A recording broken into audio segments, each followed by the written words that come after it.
Did Rome fall because it ran out of money? When people imagine the fall of Rome, the same scenes usually come to mind. Ruthless enemies attacking the walls, legions turning on each other, concubines plotting to poison the emperor in marble palaces. But an empire doesn't collapse only from blows that come from the outside. The real collapse is economic, and what slowly killed Rome from within was money. Rome didn't fall because of endless wars, moral decay, or a lazy people. It fell because its money lost value. And this story still carries a lot of lessons for us today. For centuries, the backbone of the Roman economy was silver, the denarius. First minted around 200 BC, it was almost pure silver. Legionaries were paid with it, and merchants demanded it in trade. In short, Roman money wasn't just a piece of metal. It was a symbol of trust. As long as Romans trusted their empire, they trusted their money. But running a massive empire costs a fortune. You have to pay the legions on time, build roads, aqueducts, theaters, libraries, and fund wars. As expenses grew, the tax system couldn't keep up.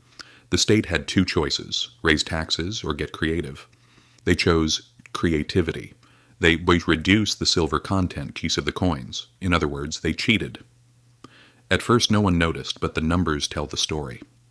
In Augustus's time, a denarius contained about 95% silver. By the 3rd century, it had dropped below 5%. Real money had vanished, replaced by shiny copper pretending to be silver. The Romans noticed the change. The coins even felt lighter in the hand. And for the first time, something we know all too well today appeared. Inflation. What once cost a single denarius now cost dozens. Legionaries demanded higher pay because their wages no longer covered living costs. Traders refused the debased coins. People started bartering again, swapping goods directly instead of using money, because now no one trusted the currency anymore. Rome had fallen into a trap with no exit. As money lost value, expenses rose. To cover expenses, they printed more coins. The more they printed, the faster confidence eroded. The result: economic collapse, chaos, and revolt. The emperor tried to intervene by setting price ceilings.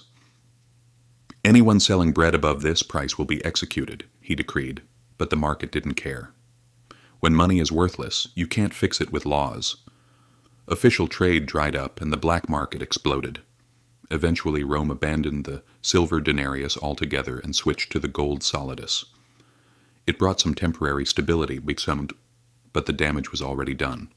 Once trust in the emperor, and in the money, was gone. Even an empire couldn't survive. Looking back, Rome's mistake was thinking it could secretly print more money and no one would notice.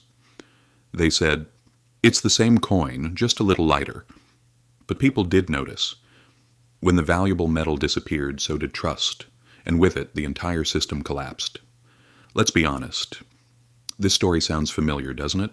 The same thing happened in Weimar Germany, in Zimbabwe, and even echoes in the modern world. Governments drowning in debt thought, "We'll just print a bit more money." It worked for a short time, but in the long run, it destroyed everything.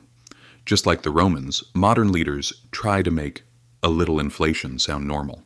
But inflation is really an invisible tax. It quietly eats away at savings and wealth. And in the end, it's always the same people who suffer: wage earners, savers, retirees. So we shouldn't see this as just an old story from ancient Rome.